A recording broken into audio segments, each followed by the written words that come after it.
आज हम CSS background के बारे में देखेंगे। बैकग्राउंड रिलेटेड कितनी प्रॉपर्टीज है और उसे किस प्रकार एग्जांपल में अप्लाई करते, ये हम एग्जांपल के साथ देखेंगे। तो यहाँ पे पहले हम ये देखेंगे कि बैकग्राउंड रिलेटेड कितनी प्रॉपर्टीज है। तो यहाँ पे आप स्क्रीन पे देख सकते कि हमने सिर्फ बैकग्राउंड की प्रॉपर्टीज लिखी है। इसका कोई ज्यादा एक्सप्लेनेशन नहीं, ज्यादा कोई थ्योरी नहीं, सिर्फ आपको प्रॉपर्टीज देखने की कौन सी प्रॉपर्टीज है और उसे हम बाद में देखेंगे कि एग्जांपल में किस प्रकार अप्लाई करते हैं। तो यहाँ पे सबसे पहली प्रॉपर्टीज आती है बैकग्राउंड कलर, जो एक बैकग्राउंड को कलर लगाते। सेकंड प्रॉपर्टीज आती है बैकग्राउंड इमेज, जो बैकग्राउंड में इमेज लगाती। थर्ड प्रॉपर्टी आती है बैकग्राउंड रिपीट, तो बैकग्राउंड हमारा रिपीट होना चाहिए नहीं होना चाहिए, ये सारी चीजें इस प्रॉपर्टी में आती है। अब हम फोर्थ प्रॉपर्टी की तरफ मूव करते हैं। ये प्रॉपर्टी है बैकग्राउंड पोजीशन। तो इसका जो मतलब है इसी शब्द में है कि पोजीशन मतलब मेरी जो बैकग्राउंड में इमेज हो वो कहाँ पे होनी चाहिए, किस पोजीशन पे होनी चाहिए, किस स्थान पे होनी चाहिए। तो ये सारी चीजें होती है, ये बैकग्राउंड पोजीशन के अंदर आती है। हम देखते हैं बैकग्राउंड अटैचमेंट। तो बैकग्राउंड अटैचमेंट ये प्रॉपर्टी के अंदर आप जो इसके अंदर बहुत सारी जो वैल्यूज होती है, ये एक प्रॉपर्टी, और इसके अंदर जो मल्टीपल वैल्यूज होती है वो वैल्यूज इस तरह से कि आप स्क्रोलिंग के लिए लगा सकते हैं, आप बैकग्राउंड इमेज फिक्स करा सकते हैं, लोकल करा सकते हैं। ये सारी चीजें इस बैकग्राउंड अटैचमेंट प्रॉपर्टी के अंदर आती है। ये हमारी 5 प्रॉपर्टीज मेन प्रॉपर्टीज है, मतलब इसके अलावा CSS बैकग्राउंड लगाने में और प्रॉपर्टीज नहीं है। और इन 5 प्रॉपर्टी की बन के एक ही प्रॉपर्टीज बनती है बैकग्राउंड। बैकग्राउंड में हम कलर लगा सकते हैं, इमेज लगा सकते हैं, आप जो बैकग्राउंड इमेज रिपीट करनी या नहीं रिपीट करनी ये भी लगा सकते हैं, पोजीशन अटैचमेंट, ये सारी चीजें हम एक ही प्रॉपर्टी के माध्यम से भी लगा सकते हैं। ये हमारा एक थोड़ा सा लिटिल बिट इंट्रोडक्शन हो गया, तो मैं इसे क्लोज कर देता हूँ। तो अब हम ये सारी चीजें एग्जांपल में किस प्रकार अप्लाई करते हैं ये देखते हैं। तो यहाँ पे मैं सबसे पहले सबलाइम टेक्स्ट एडिटर ओपन करता हूँ, जो कि मैं डेवलपमेंट के लिए यहाँ पे यूज कर रहा हूँ। इस फाइल को सेव कर देता हूँ। मैंने पहले से डेस्कटॉप पे CSS नाम का फोल्डर बना के रखा हुआ है, उस फोल्डर के अंदर में इस फाइल को सेव करता हूँ। तो मैं इसे बैकग्राउंड नेम दे देता हूँ, आप अपने हिसाब से कोई भी नेम दे सकते हैं। तो यहाँ पे मुझे सबसे पहले HTML की जरूरत पड़ेगी, क्योंकि जो हमारा फ्रंट एंड का कोड देखने के लिए हमें HTML की जरूरत पड़ती है। तो मैं यहाँ पे HTML का सिंपल बॉडी स्ट्रक्चर ले लेता हूँ। देखिए यहाँ HTML का बॉडी स्ट्रक्चर आ चुका है। तो अब मैं यहाँ पे टाइटल दे देता हूँ। तो मैंने यहाँ पे टाइटल दे दिया। तो अब बात करते हैं CSS कहाँ लगाएंगे। तो हम बैकग्राउंड में जो भी CSS लगानी है वो सारी CSS हम हेड टैग के अंदर लगाएंगे, मतलब हम यहाँ पे इंटरनल CSS अप्लाई कर रहे हैं। तो मैं यहाँ पे एक स्टाइल टैग ले लेता हूँ और इस स्टाइल टैग के अंदर हम सारी CSS अप्लाई करेंगे। हमारा कोड ज्यादा लंबा नहीं होने वाला, इसलिए हम इंटरनल CSS अप्लाई कर रहे हैं। अब बात आती है यहाँ पे हमें कुछ एक डमी पैराग्राफ लेना पड़ेगा। आप अपने हिसाब से कोई भी पैराग्राफ ले सकते हैं। तो मैं यहाँ पहले हेडिंग दे देता हूँ। तो हेडिंग में यहाँ पे यहाँ पे मैंने पहले हेडिंग दिया है वेलकम टू टेक एडोमेट चैनल, ये एक मैंने हेडिंग दे दिया। अब हेडिंग के बाद मैं यहाँ पे एक पैराग्राफ टैग ले लेता हूँ और पैराग्राफ टैग के अंदर मैंने कुछ टेक्स्ट अपना कॉपी किया है, मैं इसे यहाँ पे पेस्ट कर। तो ये हमने एक टेक्स्ट कॉपी किया। आप अपने हिसाब से कोई भी यहाँ पे टेक्स्ट एग्जांपल के लिए ले सकते हो। अब हमें एक एक करके सारे CSS स्टाइल टैग के अंदर लगाने। तो मैं यहाँ पे राइट क्लिक कर देता हूँ और ओपनिंग ब्राउजर कर देता हूँ। तो यहाँ पे देखिए ये सिर्फ HTML में हमारा लुक एंड फील इस प्रकार है कुछ बैकग्राउंड का। तो अब हमें यहाँ पे एक एक करके सारी चीजें अप्लाई करनी है। तो यहाँ पे मैं एक सिलेक्टर लेता हूँ, यहाँ पे मैं बॉडी सिलेक्टर ले लेता हूँ, जो कि हमारा बॉडी टैग भी है। हम सिर्फ टैग को CSS अप्लाई करेंगे, हम यहाँ पे कोई क्लास आईडी ये सारी चीजें नहीं ले रहे। तो बैकग्राउंड, तो मुझे पहले बैकग्राउंड कलर प्रॉपर्टीज देखनी है। देखिए जैसे मैंने बैक टाइप किया तो यहाँ पे बैकग्राउंड के लिए रिलेटेड जितनी भी प्रॉपर्टीज है वो यहाँ पे आ चुकी है। तो ये सारी चीजें हमें सबलाइम एक अच्छी तरह से प्रोवाइड कर देता है। तो यहाँ पे मुझे बैकग्राउंड कलर अप्लाई करना है। तो अब यहाँ पे मुझे आप बैकग्राउंड कलर का नेम भी दे सकते हैं और कोड में भी लिख सकते हैं। तो यहाँ पे मैं सबसे पहले यहाँ पे कोड में ले लेता हूँ। आप अपने हिसाब से कोई भी कलर ले सकते हैं। तो यहाँ पर मैं जो आप मुझे पसंद है वो मैंने यहाँ पे अपना कलर का कोड ले लिया। मैं इसे एक बार रिफ्रेश करके देख। तो यहाँ पे देखिए बैकग्राउंड में हमारा कलर लग चुका है। तो यहाँ पे तो ये कलर कोड क्या है, ये 6 डिजिट क्या है, कलर नेम क्यों नहीं दिया, फिर कलर क्यों लिया, हैश क्यों लिया, ये हेक्स कलर में टाइप आता है हेक्स। तो ये सारी चीजें है। तो ये कलर हमने इस प्रकार क्यों लिया, तो ये कलर हमने इस प्रकार क्यों लिया, ये सारी चीजें नियम हमने नहीं दिया। तो ये सारी चीजें कलर्स कितने होते हैं, कैसे लगा, ये सारी चीजें हम आपको इस ट्यूटोरियल के एक कलर मॉडल में मिल जाएंगी, तो आप उस वीडियो को जाके देख सकते हैं। तो यहाँ पे मैंने कलर अप्लाई कर दिया और हमने कलर देख भी लिया कि बैकग्राउंड में किस प्रकार हमारा कलर आ चुका है। आप यहाँ पे कोई भी कलर का रेड ग्रीन कोई भी कलर ले सकते हो। तो हमने बैकग्राउंड कलर यहाँ पे अप्लाई कर दिए। तो अब बात आती है यहाँ मुझे बैकग्राउंड इमेज देनी, तो मैं यहाँ पे बैकग्राउंड इमेज ले लेता हूँ और वो यूआरएल में देनी पड़ती है। यूआरएल फंक्शन की तरह वर्क करता है।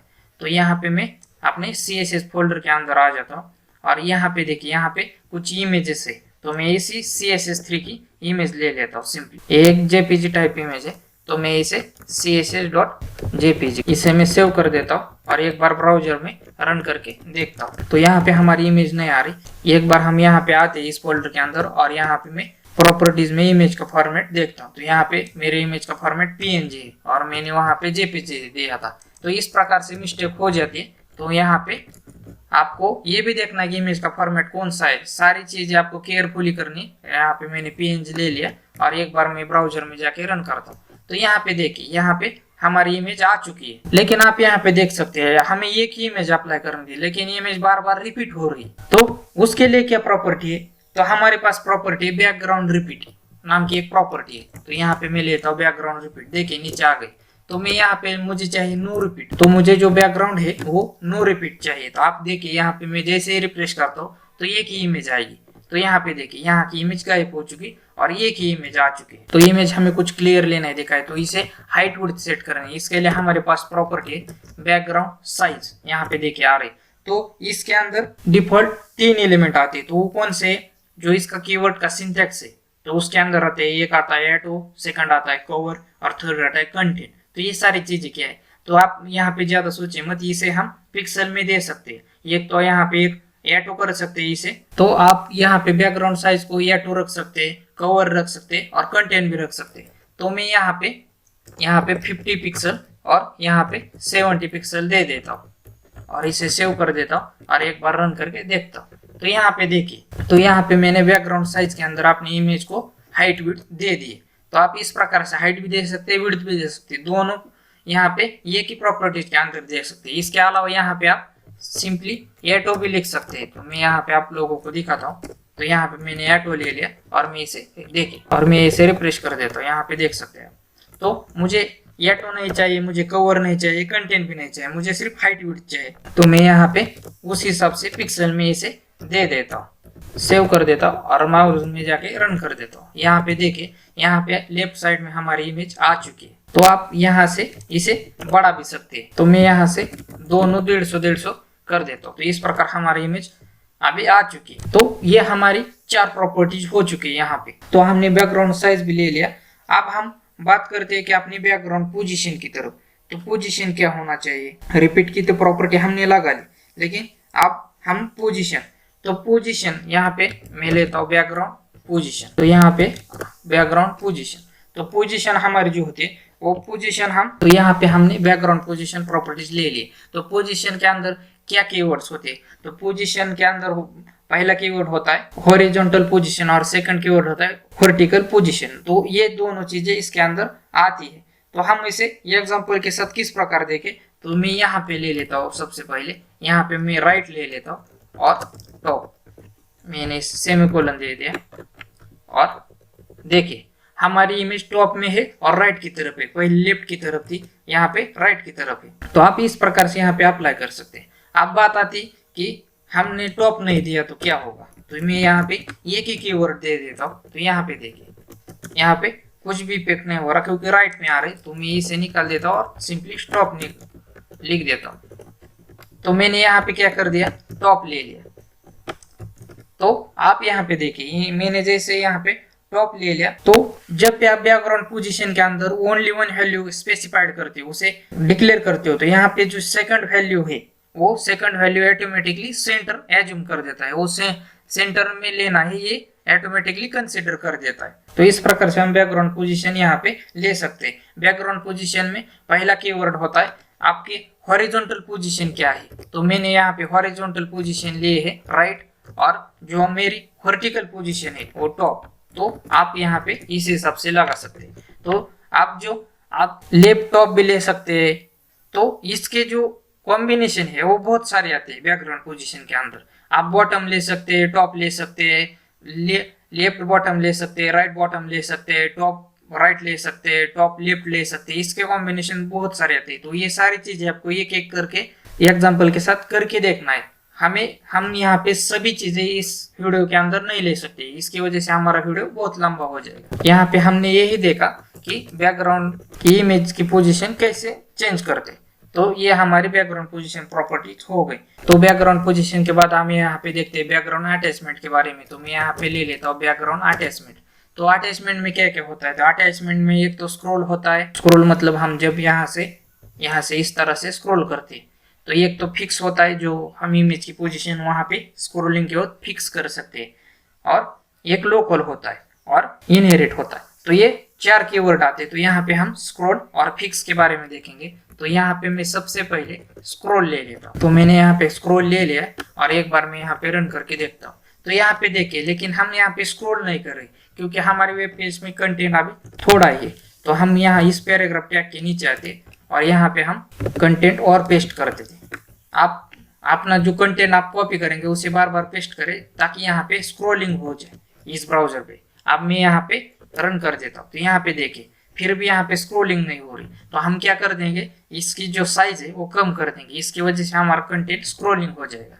तो मैं यहाँ पे आ जाता हूँ और यहाँ पे मैं मार्जिन दे देता हूँ। और मार्जिन और पैडिंग क्या होती है ये आपको हमारे पिछले वाली वीडियो में मिल जाएंगी। तो मैं यहाँ पे मार्जिन राइट दे देता हूँ। तो यहाँ पे मैं मार्जिन राइट 900 पिक्सल दे देता हूँ। मैं इसे सेव कर देता हूँ और एक बार रन करके देखता हूँ। तो यहाँ पे देखिए अभी हमारा कंटेंट जो है इसको स्क्रॉलिंग हो गया। यहाँ पे हमारा ब्राउजर का बाय डिफॉल्ट स्क्रॉल बार यहाँ पे आ चुका है। तो यहाँ पे देखिए जब भी हम स्क्रॉल करते हैं तो हमारी जो इमेज है यहाँ पे राइट में है। तो मैं इस इमेज को भी थोड़ा सा बड़ा कर देता हूँ। तो मैं यहाँ पे आ जाता हूँ और इस इमेज को अपने हिसाब से बड़ा कर देता हूँ। इसे सेव कर दिया मैंने और यहाँ पे मैंने इस इमेज को बड़ा कर दिया। तो यहाँ पे देखिए जब भी हमारा जो ब्राउजर हम यहाँ पे स्क्रॉल कर रहे तो उसके साथ इमेज चली जा रही, इमेज जो है वो हमारी चली जा रही। जैसे जैसे मैं स्क्रॉल करते जाऊँ तो इमेज हमारी जा रही। तो ये स्क्रॉलिंग के लिए होगा। जो बैकग्राउंड अटैचमेंट है वो स्क्रॉल पे मोड पे रखा है, हम यहाँ पे फिक्स करते हैं। आप देखिए यहाँ पे जब भी मैं स्क्रॉल करूँ जो हमारी इमेज है उसमें कोई भी हलचल नजर नहीं आ रही क्योंकि वो उसे हमने एक फिक्स पोजीशन दे दी है। अब हम इसी तरह लोकल करके देखेंगे, लोकल, और मैं इसे रिफ्रेश कर देता। तो यहाँ पे देखिए लोकल में उसी तरह से स्क्रॉलिंग की तरह हो रहा है। तो अब मैं यहाँ पे इस बैकग्राउंड की साइज थोड़ी सी कम कर देता हूँ और यहाँ पे जो हमने बैकग्राउंड अटैचमेंट जो हमारा 4th वैल्यू थी इनहेरिट, तो मैं उसे करके देखता हूँ। तो यहाँ पे आ चुका है इनहेरिट और मैं इसे करके देखता हूँ। तो यहाँ पे देखिए इनहेरिट भी उसी तरह बिहेव कर रहा है जिस तरह स्क्रॉलिंग बिहेव कर रहा है। तो आप यहाँ पे जो हर एक चीज एक एक चीज यहाँ पे अप्लाई करके देख सकते हैं कि ये लगाने के बाद क्या होता है, दूसरा लगाने के बाद क्या हो सकता है। तो यहाँ पे देखिए मैं अभी कलर ग्रे कर देता हूँ, रिफ्रेश, तो हमारा कलर अभी ग्रे हो चुका है। तो आप यहाँ पे सभी चीजें यहाँ पे एक एक करके कर सकते हैं। तो मैं इसे यहाँ पे अभी फॉन्ट साइज दे देता हूँ थोड़ी, मैं फॉन्ट साइज 19 पिक्सल कर देता हूँ और एक बार इसे, तो हमारा फॉन्ट साइज भी बढ़ चुका है। अब हम इसी तरह से फॉन्ट कलर भी देख सकते हैं। ये सारी प्रॉपर्टीज आपको हमारे वीडियो के ट्यूटोरियल के अंदर सारी मिल जाएंगी। तो यहाँ पे हमने जो अटैचमेंट है इसको इनहेरिट लिया है। तो इनहेरिट इस तरह से, अब हमें एक बार हम इसे फिक्स कर देंगे और यहाँ पे देखिए हमारी इमेज उसी पोजीशन पर हमेशा के लिए फिक्स रहेगी, सिर्फ हमारा कंटेंट स्क्रॉल होगा। तो इसी प्रकार से आप कई वेबसाइट देख सकते हैं। तो उस वेबसाइट पे जो इमेज की पोजीशन हो, कोई भी बैकग्राउंड की पोजीशन हो, इसी तरह बैकग्राउंड अटैच में फिक्स कर देते हैं। तो इस तरह से हमने बैकग्राउंड के रिलेटेड कौन सी प्रॉपर्टीज आती, कलर हो, इमेज हो, रिपीट हो, साइज हो, पोजीशन हो, तो ये सारी चीजें। अब हम बात करते ये की प्रॉपर्टीज की तरफ और उसे हम किस प्रकार लगाते ये भी देखते हैं। उस प्रॉपर्टीज का नेम है बैकग्राउंड। तो मैं यहाँ पे बैकग्राउंड लिखता हूँ। तो मैं यहाँ पे ये देखिए ऊपर आ चुका है। तो आप बैकग्राउंड प्रॉपर्टीज है, तो इसके अंदर डिफॉल्ट वैल्यूज क्या आती है। तो यहाँ पे पहली वैल्यू आती है कलर, सेकंड आती है इमेज, थर्ड आती है अपना जो इमेज है वो रिपीट करनी या नहीं करनी, और फोर्थ आती है अटैचमेंट, और फिफ्थ आती है हमारी पोजीशन। तो हमें इसे एक एक करके यहाँ पे सारी चीजें लगाएंगे। तो हम यहाँ पे कलर ग्रे लगाएंगे, हमें सिर्फ स्पेस से अलग करना है, URL फंक्शन लेंगे और फंक्शन के अंदर जो हमने हमारी इमेज थी वो यहाँ से लेंगे। तो हमने यहाँ से CSS इमेज ली थी, तो मैं उसी इमेज को यहाँ पे ले लेता हूँ अभी भी। तो मैं यहाँ पे CSS, वो हमारी PNG इमेज, जो हमारा फॉर्मेट है इमेज का वो PNG था, तो हमने इमेज ले ली। फिर हमें ये करना है कि हमारी इमेज रिपीट चाहिए या नहीं चाहिए। तो आपको रिपीट चाहिए तो आप यहाँ पे रिपीट लिख सकते हैं, नहीं चाहिए तो आपको सिर्फ नो रिपीट करना है। तो यहाँ पे मैंने अपनी इमेज, मुझे रिपीट नहीं चाहिए, तो आप जो इमेज है वो मुझे फिक्स चाहिए, स्क्रॉल नहीं होनी चाहिए। तो मैं यहाँ पे फिक्स कर दिया। अब मुझे यहाँ पे इमेज की जो पोजीशन है वो देनी है, तो मैं यहाँ पे पोजीशन दे देता हूँ। मैं पोजीशन यहाँ पे पिक्सल में दे देता हूँ। मैंने इसे सेव कर दिया।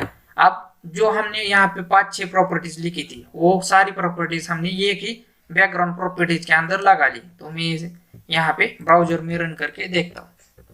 तो यहाँ पे देख, तो इस तरह से हमारी जो सारी वैल्यूज थी यहाँ पे ले ली। तो यहाँ पे हमने पोजीशन पिक्सल में ले ली थी। मैं यहाँ पे इसे राइट कर देता हूँ, राइट और टॉप।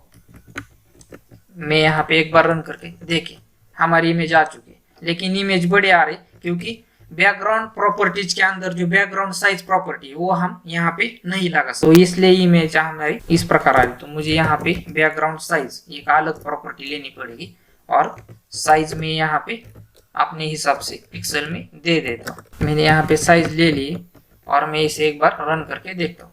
तो यहाँ पे देखिए हमारी इमेज छोटे हो चुके। तो बैकग्राउंड प्रॉपर्टी में हमने बैकग्राउंड का कलर ग्रे लिया था, इमेज ले ली हमने एक PNG। जो रिपीट चाहिए वो हमने ले लिया। हमें इमेज फिक्स चाहिए या स्क्रॉल चाहिए वो भी ले लिया। इमेज कौन सी पोजीशन पे चाहिए वो भी यहाँ पे राइट टॉप हमने ले लिया। तो ये सारी चीजें हमने जो 5-6 प्रॉपर्टीज लिखी थी, ये सारी चीजें हमने सिर्फ एक ही बैकग्राउंड प्रॉपर्टीज के अंदर यहाँ पे लगा। इस चैनल को सब्सक्राइब करके बेल आइकॉन हिट नहीं किया तो वीडियोस आपको मिलेंगे नहीं और आपको बार बार ढूंढना पड़ेगा। ये ट्यूटोरियल की सीरीज आपको अच्छी लगी तो आप लाइक करें और शेयर उनको करें जिनको इस प्रकार के वीडियो से बेनिफिट हो सकता है। मेरे साथ जुड़े रहने के लिए आप सबका प्रेम पूर्वक बहुत बहुत धन्यवाद।